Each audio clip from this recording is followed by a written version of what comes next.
located at the edge of a small town.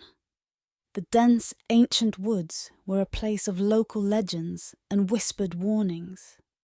The townsfolk spoke of creatures known only as they, monstrous beings that preyed on those foolish enough to venture too deep into the forest.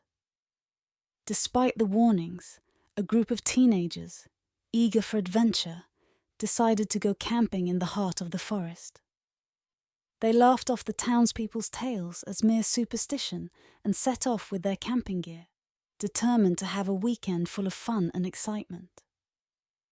The group set up camp near a lizard's nest, their laughter echoing through the trees.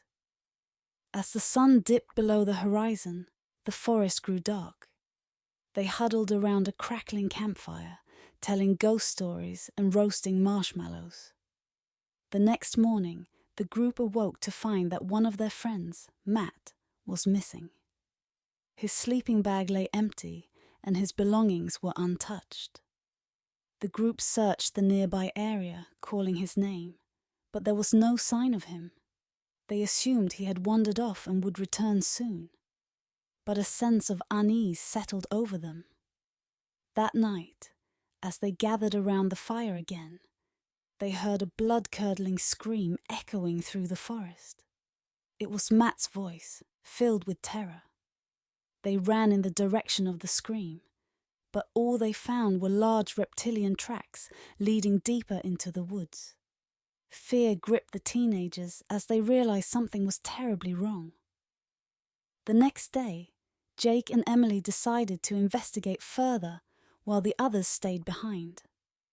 As they ventured into the forest, they came across a clearing where they saw something that made their blood run cold. A monstrous creature, resembling a giant lizard, stood over what remained of Matt.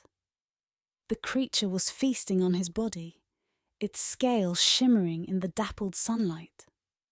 As it devoured him, its form began to shift and change, taking on disturbingly human-like features.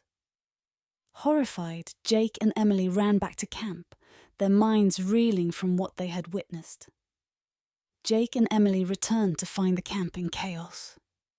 Two more friends, Tom and Lisa, had disappeared during their absence. The remaining teenagers were frantic with fear, their bravado shattered. They huddled together, trying to make sense of what was happening.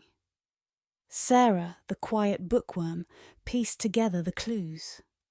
She recalled the legends she had read about the forest and the creatures known as they. The monsters were said to mimic the forms of their prey, slowly transforming into them after consuming them. The lizard-like creature they had seen was turning into a twisted version of Matt, and there were more monsters lurking in the forest, waiting to devour them. Panic set in as the teenagers realized they were being hunted. They decided to stick together and leave the forest immediately, but the woods seemed to conspire against them.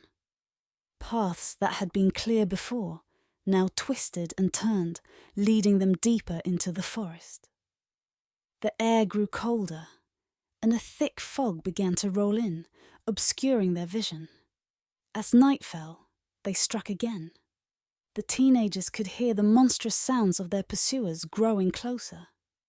One by one, they were picked off, dragged screaming into the darkness. Each time a friend disappeared, the remaining group grew smaller and more desperate. By the third night, only a handful of the teenagers remained.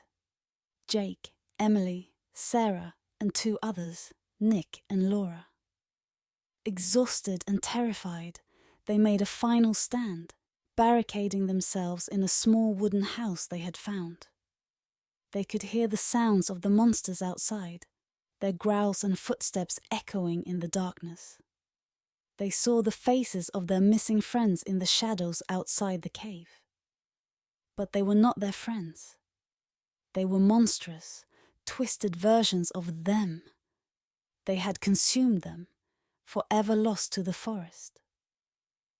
The monsters entered the house, tearing through their feeble barricade. The teenagers fought desperately, but it was no use. One by one, They were overpowered and dragged into the night, their screams echoing through the forest. By dawn, the forest was silent once more. There was no trace of the teenagers, only the eerie calm of the forest of shadows. The monsters, now bearing disturbingly human-like features, roamed the forest, waiting for their next victims. Remember, they are always watching and they are always with us.